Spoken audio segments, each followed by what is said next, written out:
ଆଜି ଆମର ସେଲଫିଆ ମାଛ ଆଣିଥିଲୁ 1 କିଲୋ। ଏବେ ଫ୍ରାଏ କରି ରଖା ହେଇଛି।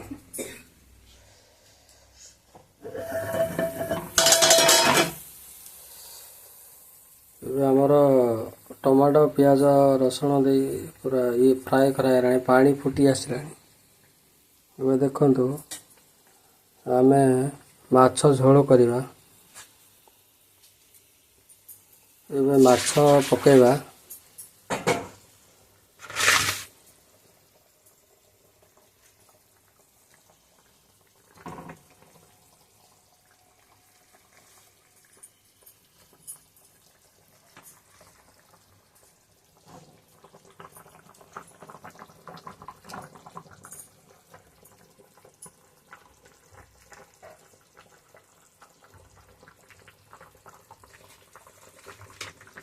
ଭିଡ଼ିଓ ଲଙ୍ଗ୍ ହେଇଯିବ, ସେଥିପାଇଁ ଆମେ ଆଗୁଆ ରେଡ଼ି କରି ରଖିଥିଲୁ ପିଆଜ ଟମାଟୋ।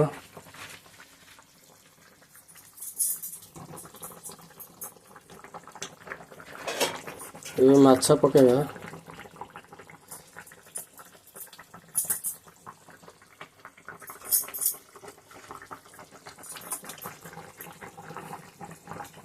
ଏବେ ଆମେ ମାଛ ପକେଇଦେଲୁ। ଏବେ ସ୍ୱାଦ ଅନୁସାରେ ଲୁଣ ଦେବା।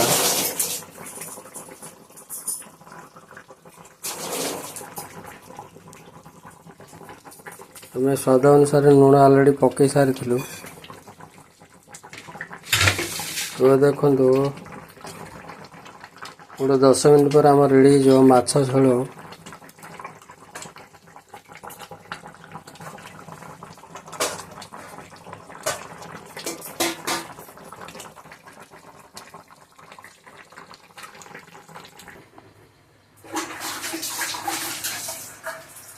ଆମର ଏବେ ମାଛ ରେଡ଼ି ହେଇଯାଇଛି। ଧନିଆ ପତ୍ର ଟିକେ ପକେଇଦେବା।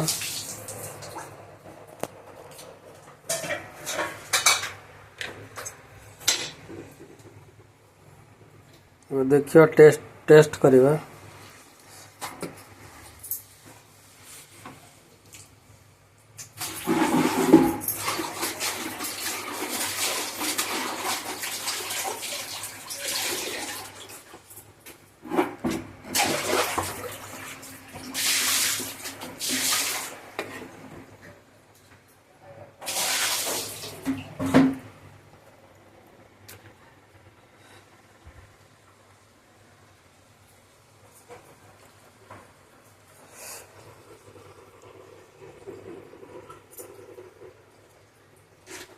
ଆମେ ବାଇଗଣ ବି 1 ପିସ୍ ପକେଇଥିଲୁ।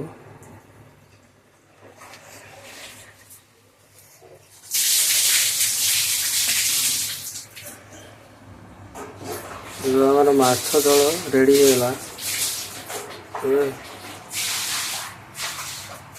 ଦେଖନ୍ତୁ ଆମର ଭିଡ଼ିଓ ପସନ୍ଦ ଲାଗିଲେ ଲାଇକ୍ ଆଣ୍ଡ ସବସ୍କ୍ରାଇବ୍ କରିବେ।